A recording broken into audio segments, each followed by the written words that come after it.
Assalamualaikum warahmatullahi wabarakatuh. Salam Om Swastiastu, salam kebajikan, salam sejahtera untuk kita semua. Di sini saya Koni Tarif Danggraini dengan NIM 112210788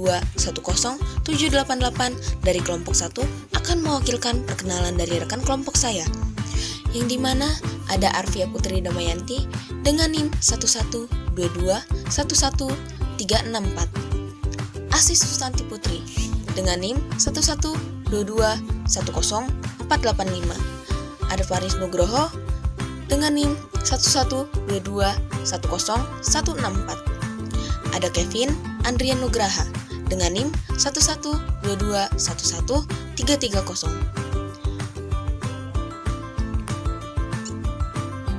Setelah ini akan lanjut pada pembacaan materi yang sudah kami susun. Yang pertama di sini terdapat pengertian perubahan. Perubahan dalam manajemen adalah proses penyesuaian yang dilakukan oleh sebuah organisasi untuk meningkatkan kinerja atau mencapai tujuan baru. Ini bisa melibatkan perubahan dalam strategi, struktur, teknologi, atau budaya kerja. Manajemen perubahan bertujuan untuk merencanakan, melaksanakan, dan mengawasi perubahan tersebut agar berjalan lancar dan sukses. Selanjutnya, perubahan apapun bentuknya membuat individu atau anggota organisasi merasa tidak nyaman. Hal ini karena perubahan membawa ketidakpastian masa depan bagi anggota organisasi. Karena esensi dari perubahan adalah bergerak dari suatu kondisi yang nyaman ke kondisi yang tidak pasti. Ketika perubahan terjadi, maka muncul communication gap apabila karyawan tidak dapat dengan mudah menerima perubahan tersebut. Gap ini merupakan suatu hasil dari perbedaan sudut pandang, di mana pekerja tidak sepenuhnya mengerti mengenai visi, misi, nilai, dan objek yang diinginkan oleh pihak manajemen. Sebaliknya, pihak manajemen juga tidak mengerti apa yang dipikirkan dan diinginkan oleh pekerja. Dalam proses transisi ada suatu bagian yang disebut sebagai area hitam, yaitu area yang membawa ketidakjelasan arah bagi anggota organisasi. Ketidakjelasan dalam pandangan mereka atau karyawan dapat mengakibatkan munculnya beragam reaksi sebagai upaya melindungi diri dari berbagai konsekuensi negatif yang mungkin diterima oleh mereka. Pada kondisi ini, komunikasi diyakini menjadi bagian yang penting untuk memperlancar proses perubahan di dalam organisasi. Melalui komunikasi, berbagai informasi yang berhubung dengan perubahan disebarkan pada seluruh anggota organisasi. Tujuan utamanya adalah untuk membuat area hitam berubah menjadi area putih yang membawa kejelasan bagi seluruh anggota organisasi. Komunikasi oleh beberapa ahli strategi diyakini sebagai kunci keberhasilan bagi program perubahan, dengan menjelaskan alasan dan manfaat perubahan, mengurangi resistensi karyawan, meningkatkan keterlibatan, memberikan dukungan, mengelola harapan, dan membantu menyelesaikan masalah yang muncul. Baik, saya Koni Tarif Danggraini akan menjelaskan alasan peranan komunikasi dalam manajemen, yang dimana di sini ada 5 poin, yang diantaranya ada menyampaikan tujuan dan manfaat, mengurangi resistensi, meningkatkan keterlibatan, memberikan dukungan, dan menyelesaikan masalah. Nah, penjelasan dari setiap poinnya itu diantaranya yang pertama, menyampaikan tujuan dan manfaat. Komunikasi yang efektif membantu manajer menyampaikan tujuan dan manfaat dari suatu proyek atau inisiatif kepada seluruh anggota tim. Ini menghasilkan semua orang memahami apa yang ingin dicapai dan bagaimana hal tersebut bermanfaat bagi mereka dan organisasi. Yang kedua, ada mengurangi resistensi.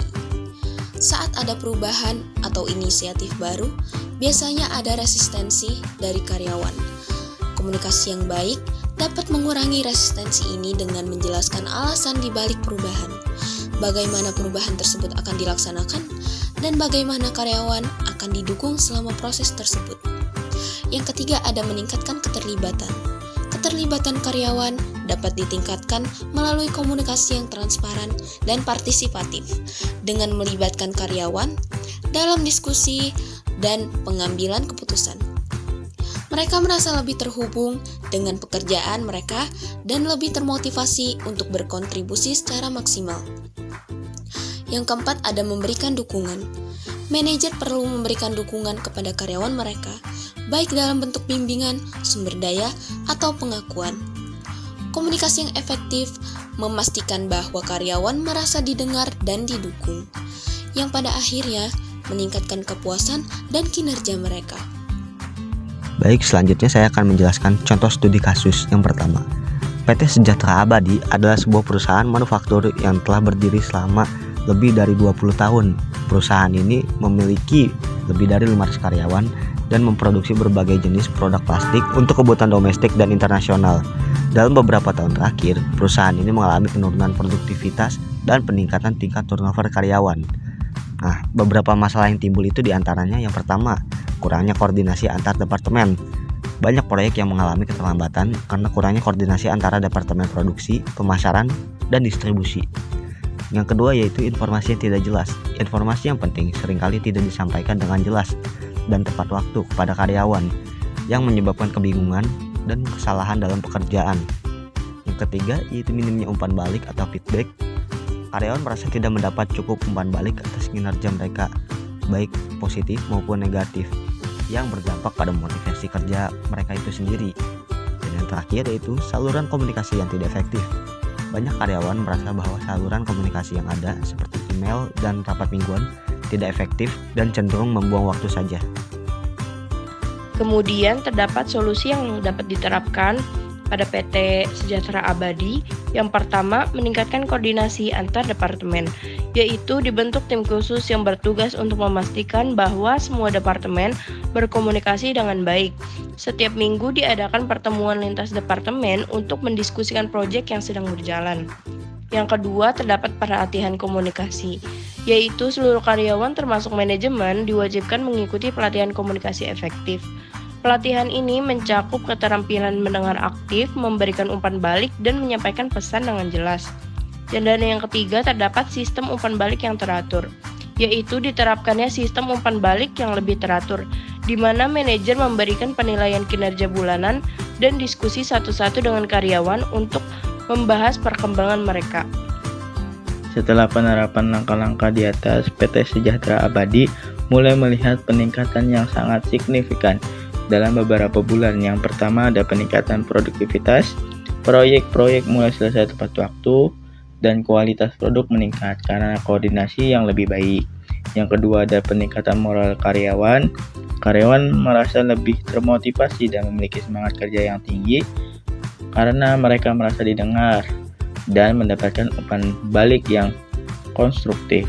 Kesimpulannya, kasus PT Sejahtera Abadi menunjukkan bahwa komunikasi yang efektif sangat penting untuk keberhasilan sebuah perusahaan. Dengan mengatasi masalah komunikasi, perusahaan dapat meningkatkan produktivitas dan menciptakan lingkungan kerja yang lebih positif. Investasi dalam pelatihan komunikasi dan teknologi yang mendukung komunikasi internal dapat memberikan hasil yang signifikan dalam jangka panjang. Demikianlah beberapa hal yang dapat kami sampaikan. Sebelumnya saya meminta maaf mewakilkan rekan-rekan kelompok saya.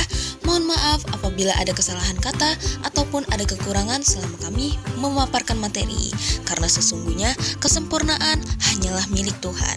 Sekian, wassalamualaikum warahmatullahi wabarakatuh.